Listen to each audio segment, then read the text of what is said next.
Selamünaleyküm üretmeyi seven dostlar, kanalıma hoş geldiniz. Bugün görmüş olduğunuz örgü fiyonk takanın tarifini paylaşacağım sizinle. Evet, şöyle göstereyim. Arka kısmı bu şekilde klips toka yaptım. Bu şekilde puf puf harika bir model. Hadi başlayalım.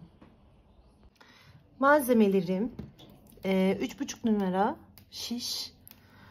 Ben şu şekilde bir misinalı vardı elimde. Aslında normalde de vardı ama şunun çeliğini çok beğeniyorum. Hemen direkt üstünde kayıyor. O yüzden bunu tercih ediyorum. Yenisini alana kadar. İlla ki misinalı olmasına gerek yok. Onu da söylemiş olayım. 3,5 numara olması ideal. Hemen ipimde Alize Cotton Gold. Yani siz istediğiniz renklerde yapabilirsiniz. Ben şimdi bununla göstereceğim. Hemen bir miktar şöyle ipimizi alıyoruz. Şöyle göstereyim. İkiye katlıyoruz. Bir miktar olması yeterli. Şöyle gösterdiğim gibi göstereyim hemen. Tekrardan mesafeye bakalım. Göz kararı yapıyorum bunu. Evet. Şimdi iki şişimi bu şekilde birleştiriyorum. Hemen şöyle geçirdim. Hani bilmeyenler için burayı da ayrıntılı, detaylı göstermek istiyorum. Şöyle ip avucumun içinde, iki şişim birleşik duruyor. Şöyle ortasından baş parmağım ve işaret parmağımla ayırıyorum. Şu şekilde tutuyorum. Şu baş parmağımın olduğu yerden şu şekilde geçiriyorum ve işaret parmağımın olduğu yerden şunun içinden çıkartıyorum.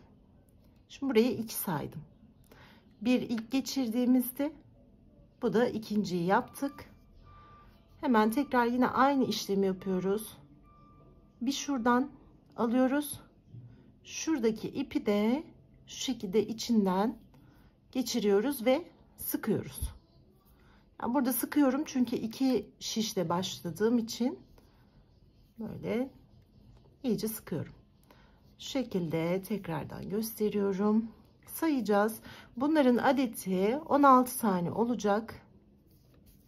Daha geniş isterseniz sayıyı çoğaltabilirsiniz. Bu şekilde 16 tane yapacağız. Evet. Sıkıyoruz. Şöyle saymadım konuşurken. En son bir bakacağım. Göz kararı birazcık yapayım. Kaç tane olduğuna bakacağım. Şöyle 1, 2, 3, 4, 5, 6, 7, 8, 9, 10, 11, 12, 13, 14, 15. Şeyi anlamışsınızdır inşallah. Hani bir iki denemeyle yapabilirsiniz diye düşünüyorum. Şu şekilde tekrardan yine anlatayım. Şöyle ipi avucumuzun içine koyuyoruz. Yani ikisini birlikte tutuyoruz. Sonra bu orta kısmını açıp parmaklarımızı içinden geçiriyoruz ve şu şekilde avucumuz yukarıya doğru bakacak şekilde bırakıyoruz. Ve bir buradan giriyoruz. Şu baş parmağımın olduğu yerdekinden de içinden geçiriyoruz. Yani bir nevi zincir gibi. Evet, 16 yaptım. Şöyle küçük gelebilir gözünüze, çok az bir miktarmış gibi ama değil. Örünce onu ayarlayacağız. Şimdi burada bir zincir düğüm atıyorum. Buraya bir düğüm attım. Burada sabitleyeyim diye bir tane tek düğüm yeter. Hemen arkasından bir tanesini çekiyorum. Evet, çektim. Evet.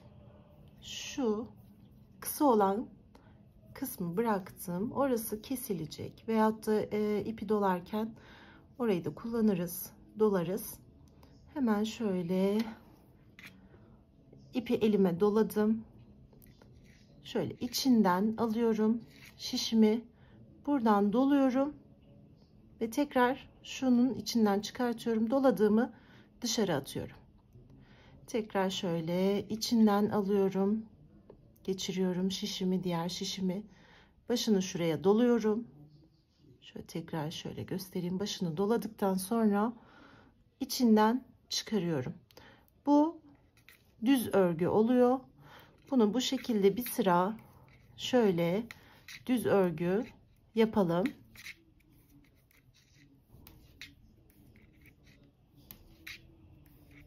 Evet, şöyle bir sıra düz örgü yapacağız.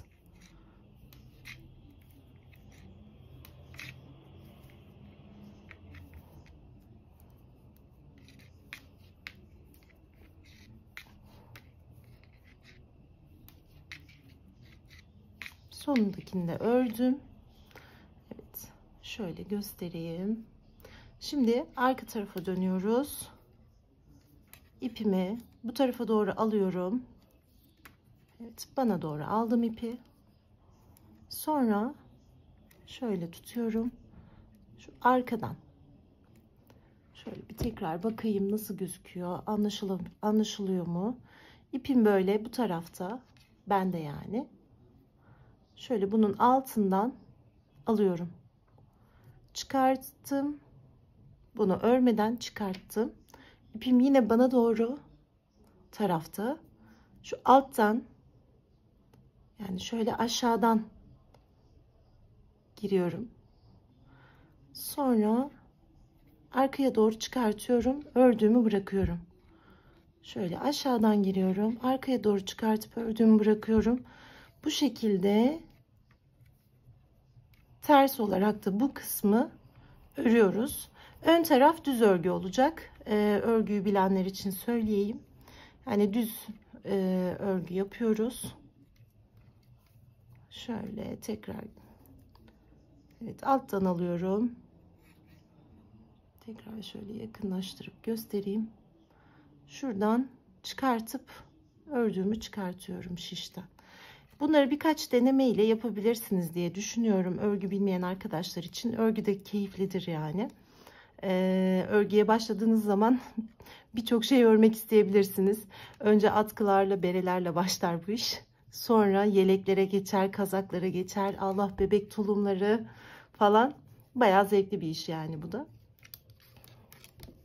Şimdi tekrar döndürüyorum. Burası benim düzüm artık. Düz örgü kısmım. Şimdi burada örneğimi, modelime başlayacağım. Bir taneyi alıyorum. İpim arka tarafta. Şöyle göstereyim. İpim arka tarafta, önde değil, yani öne almadım. Arka tarafta duruyor. Bir taneyi örmeden alıyorum. İpimi bu şekilde doluyorum. Evet, başını doladım. 2 tane örüyorum. 1, 2. Düz örgü yaptım. Tekrar şöyle bilmeyenler için göstereceğim. İçinden giriyorum. Şöyle şişi dolayıp çekiyorum. Düz örgü yaptım. Şimdi burada doladığım, şöyle göstereyim. Doladığımız var ya, bunu üstüne alıyorum. Şişimin şu 2 tanesini arkadan çıkartıyorum. Şimdi tekrar doluyorum. Şurada modelim oluşmaya başladı. Tekrar ipimi doladım. Hiçbir işlem yapmıyorum. Sadece şöyle alttan alıp doluyorum. Evet, şişimi doladım. 2 tane yine düz örüyorum. Ve bu doladığımı, şöyle doladığımı buradaki sol taraftaki elimin, şişimin üstüne alıyorum.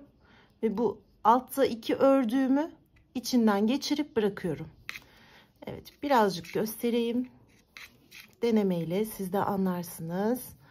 Hemen şöyle tekrar doluyorum. Yani buradaki işlemimiz bu. Şu arkadakini şöyle önden 2 tane ördüğümün üstüne atıyorum. Ve burada modelimiz oluşmaya başladı. Hemen işlem bittikten sonra, attıktan sonra tekrar bir dolama yapıyorum. Evet, 2 örüyorum. Doluyorum. Tekrar başını doladım. 2 örüyorum. Şöyle üstüne atıyorum. Elinizi çok sıkmayın. Sonuçta bu bir toka. O yüzden gevşek ve böyle pofidik olması daha güzel olur. Yani ileride kullanarak sarkacak bir şey değil. Mesela bir hırka gibi, bir yelek gibi bir şey değil. Evet, burada en son elimde bir tane kaldı. Şu tarafta baş dolamıyorum. Artık örecek bir şeyim kalmadı. Hemen bunu da örerek alıyorum. Ördüm, aldım. Evet. Bu şekilde ön tarafta modelimiz oluşmaya başladı. Hemen arka kısmını hiçbir işlem yapmadan, evet, şöyle yine ipimi öne doğru aldım, arkadan çıkarttım ve bunu örmedim. İpim yine bu tarafta ve burayı ters örüyorum. Başta gösterdiğim gibi ters örüyorum ve hiçbir işlem yapmıyorum. Tümünü ters örüyorum.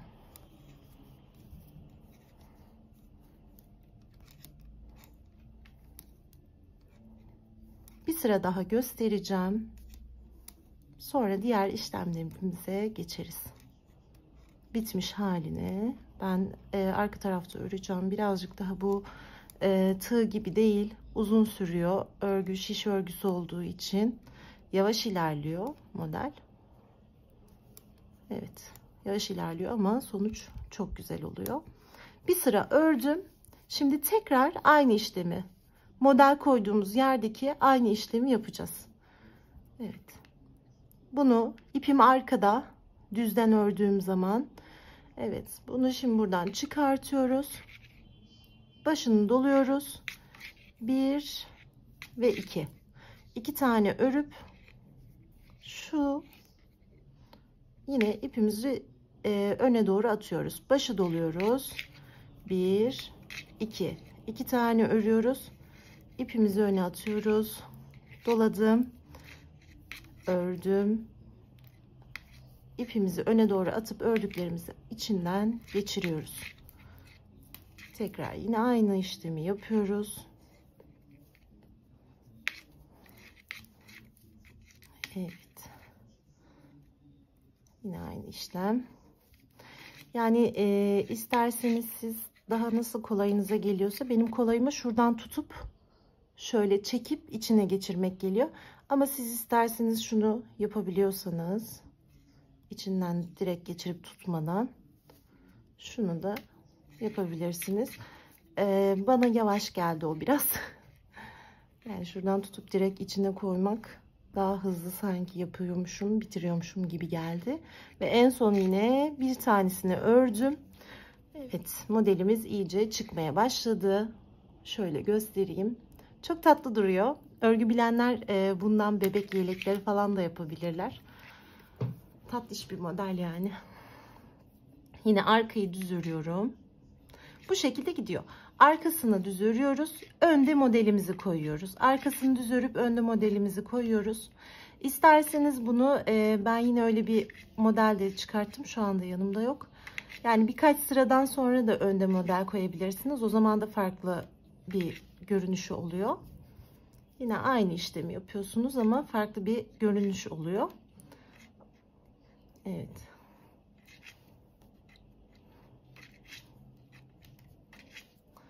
Şöyle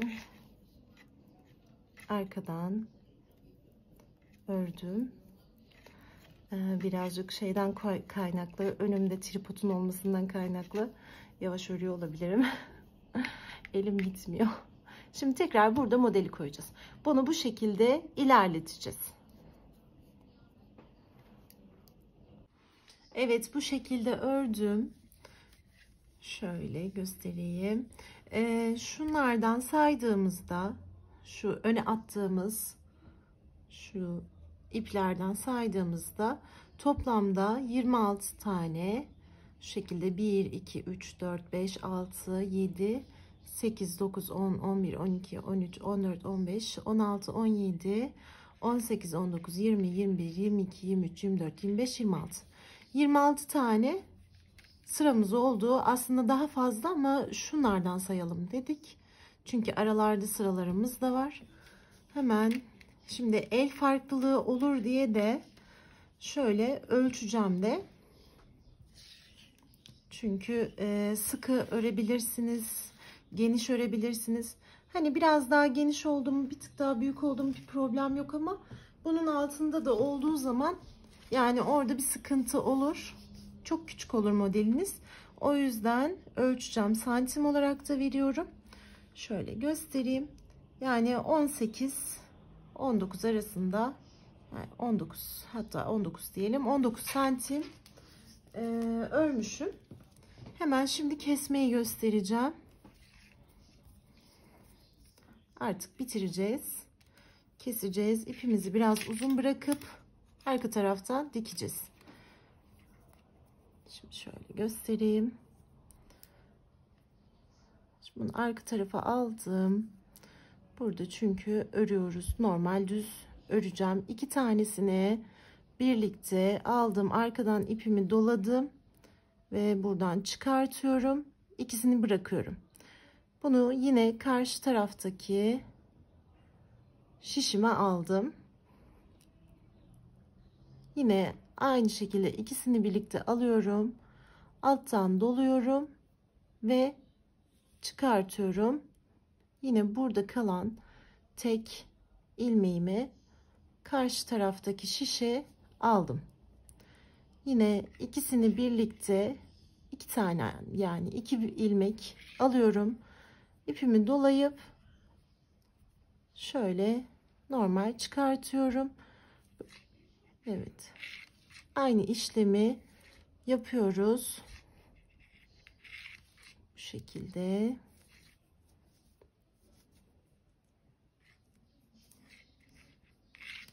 Evet. Bu arada videolarımı beğeniyorsanız eğer kanalıma abone olmayı lütfen unutmayın. Bir teşekkür mahiyetinde abone olursanız çok memnun olurum.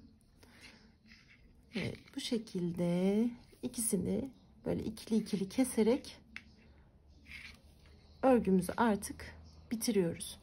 Yani burada arkada hani elinizin çok düzgün olması önemli değil. Gevşek bırakın.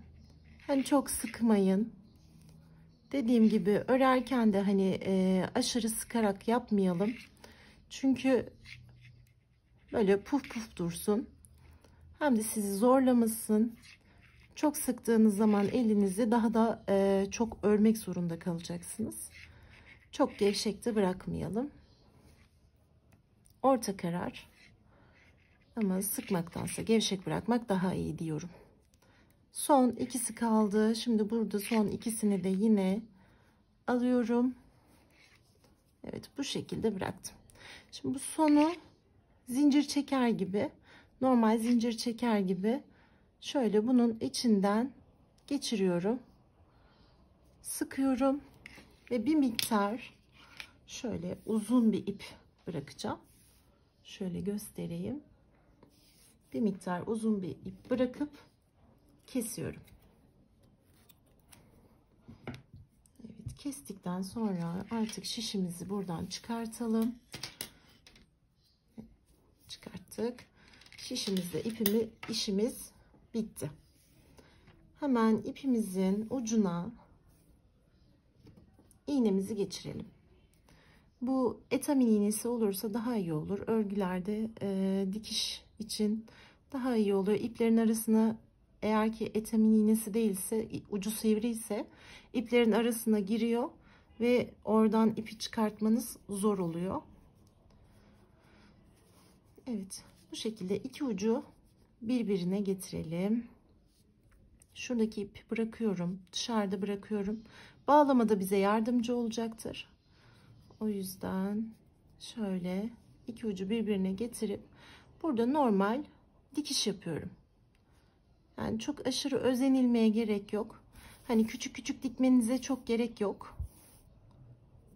Tabii özeneceğiz ama hani ince iş gibi böyle dikmeyelim. Normal şu şekilde birkaç adımla dikişimizi tamamlayalım. Evet, birazcık kamerayı da sarstık. Evet.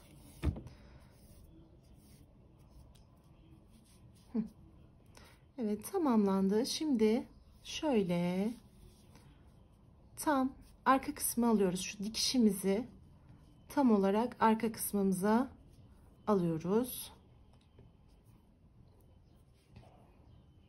Şimdi ipimiz nerede? Şu iğnemli olan yerde.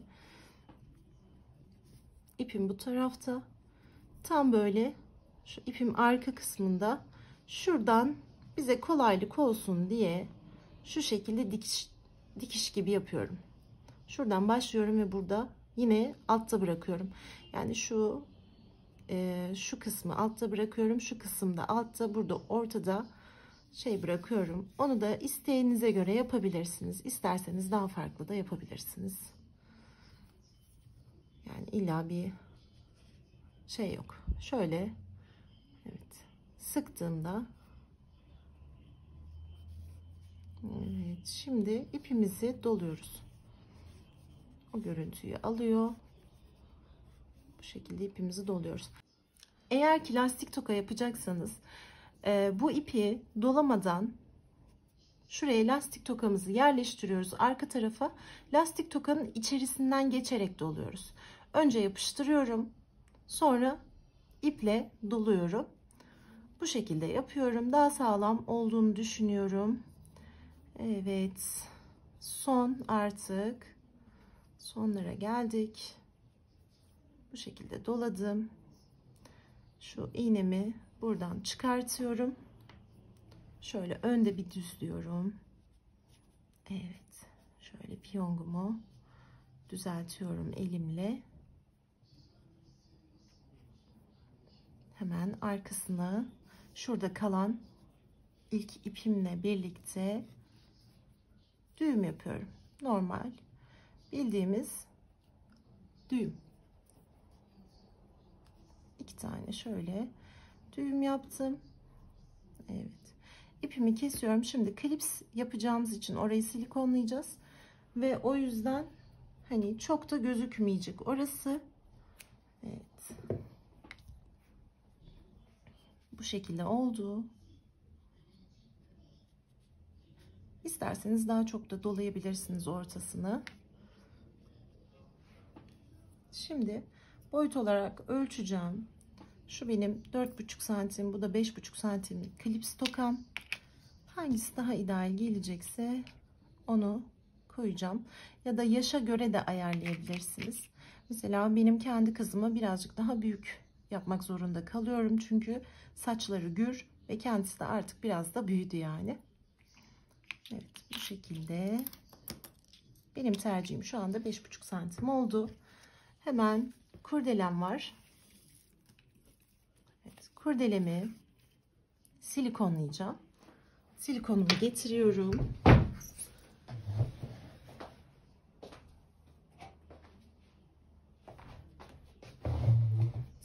Bir yandan ısınıyordu. Fişinden çektim.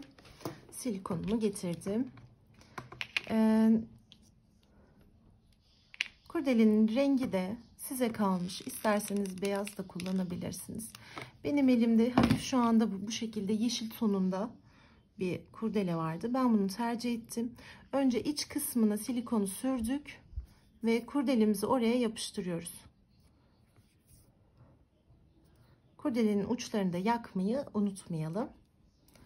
Ben şu an burada yakmadım ama bitirdikten sonra yakacağım. Üstüne yine silikonumuzu sürüyoruz.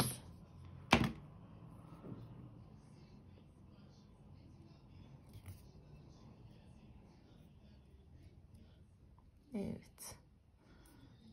Bu şekilde kapladık. Şimdi şu iç kısmına şöyle bir bu tarafa sıkıyorum, bir de bu tarafa sıkıyorum. Bir de şu en arka alt kısmına sıkıyorum. Dilerseniz komple de kaplayabilirsiniz ama ben öyle tercih etmiyorum. Kayacağını düşünüyorum. Yani komple şu iç kısmına kadar kaplanılıyor. Görüyorum bazı tokalarda. Ama şuradaki dişlilere etkiliyordur bence. Kayar. Evet, burada göz kararı kurdelemi kesiyorum. Kestikten sonra şuraya yakın. Evet. Buraya da bu şekilde yapıştırıyorum. Bu şekilde kaplamış olduğum klipsimi üzerine yine silikon sıkıyorum. Şöyle ucuyla da tam dağıtıyorum. Evet. Şimdi arka kısmını, şurada küçük iplerimiz kaldı ya. Bunları da şöyle öne doğru yapışacak kısma doğru alalım ve onun olduğu taraftan yapıştıralım. Onları da gizlemiş olduk. Şu şekilde de yapıştırdık. Evet. Dediğim gibi rengi size kalmış. İç kısımda, arka kısımda kalıyor zaten. Evet, bu şekilde çok tatlı, gerçekten böyle pufidik pufidik bir tokanız oluyor diyelim. Evet. Model çok güzel. Biraz uğraştırıcı, emek var ama saçta gerçekten çok hoş duruyor. Beni dinlediğiniz için teşekkür ederim. Hepinize kolaylıklar diliyorum. Hoşça kalın.